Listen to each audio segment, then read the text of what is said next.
ओम सूर्याय नमः। जय सूर्यदेव भक्तों। सूरज की पहली किरण जब धरती को छूती है तो हर अंधेरा धीरे धीरे मिटने लगता है। रविवार का दिन केवल एक दिन नहीं, ये विश्वास और ऊर्जा और नई शुरुआत का प्रतीक है। कहते हैं जिस घर में सुबह सुबह सूर्य देव का नाम लिया जाता है वहाँ सुख और शांति अपने आप आने लगते हैं। आज की ये कथा कथा नहीं, मन को शांति देने वाली और भक्ति से भर देने वाली कथा है।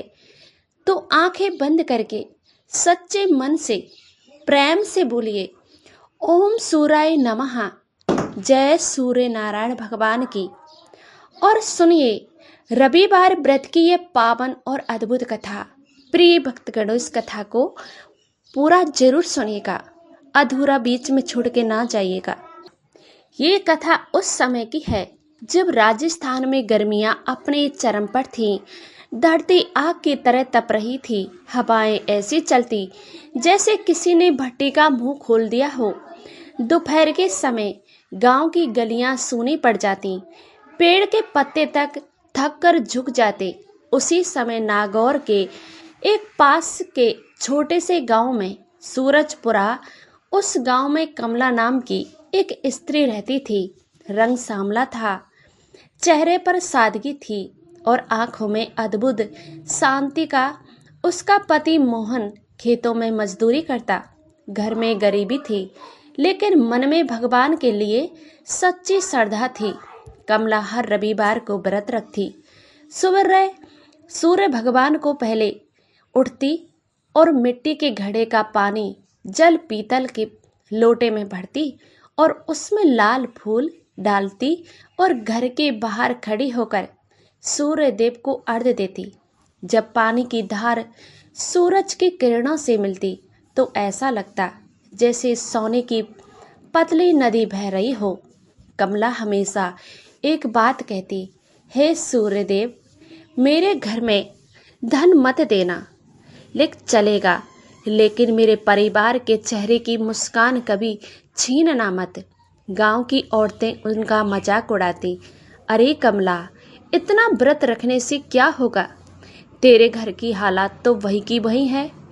कमला बस मुस्कुरा देती। एक रविवार की बात है, जेठ के महीने की भयानक गर्मी थी। आसमान से आग बरस रही थी। दोपहर इतनी तप रही थी कि पंछी भी अपने घोंसलों से बाहर नहीं निकल रहे थे। मोहन सुबह मजदूरी पर गया था। घर में खाने के लिए बस 3 बाजरे की रोटी थी और थोड़ी सी चटनी थी। कमला व्रत पर थी। उसने सोचा मोहन आएगा तो उसे खाना मैं खिला दूंगी।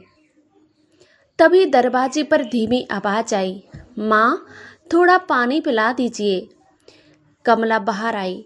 दरवाजे पर एक बूढ़ा यात्री खड़ा था, सिर पर फटी पगड़ी, पैरों में धूल, चेहरा तपती धूप से लाल पड़ा हुआ। उसके होठ सूखे सूखे थे।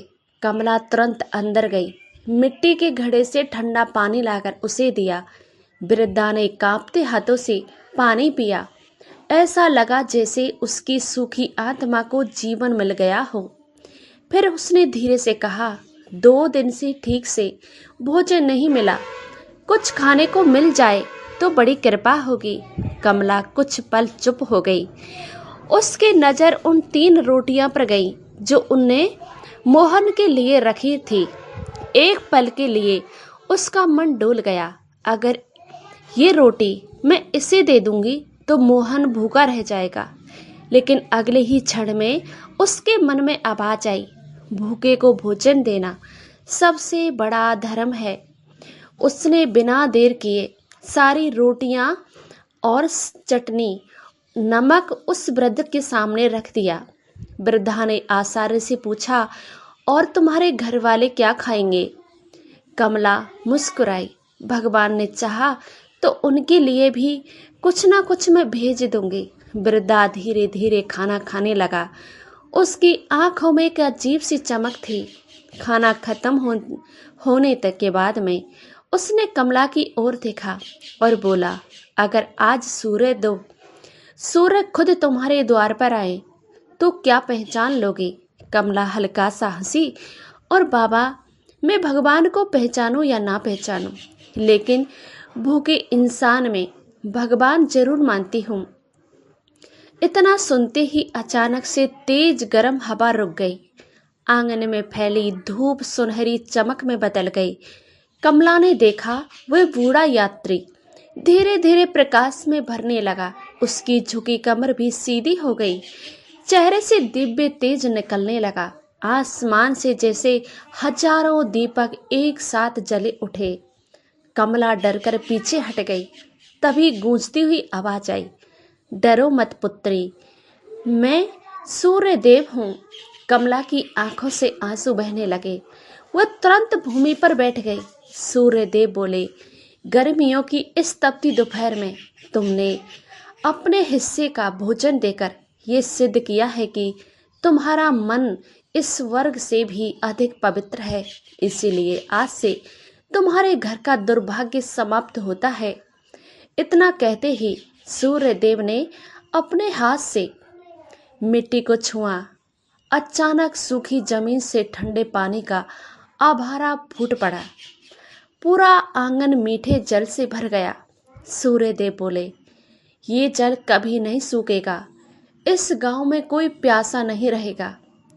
कुछ ही क्षणों में दिव्य प्रकाश आसमान से विलीन हो गया। शाम को जब मोहन घर लौटे और उसने आंगन में पानी का झरना देखा तो आश्चर्यचकित रह गए और धीरे धीरे पूरे गांव को ये घटना का पता चल गया। जिस गांव में गर्मियां पानी के लिए तरसते थे, वहां अब दूर दूर से लोग पानी भरने आने लगे। कमला अपनी गलती का एहसास हुआ। गांव वालों को एहसास हुआ कि हम कमला पर कितना जुल्म करते थे। जो लोग कमला का मजाक उड़ाते थे, वही अब सम्मान से उसे सूर्य भक्त कहने लगे। कहते हैं उस गांव का वह मीठा जल आज भी गर्मियों में कभी नहीं सूखता। और जो भी सच्चे मन से रविवार का व्रत रखकर किसी प्यासे को पानी पिलाता है, सूर्यदेव उनकी हर मनोकामना को पूर्ण अवश्य पूरी करते हैं।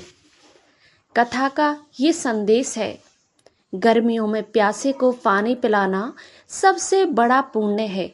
रविवार का व्रत केवल नियम नहीं, दया और सेवा का मार्ग है। भगवान हमेशा साधारण रूप में भी हमारी परीक्षा ले लेते हैं।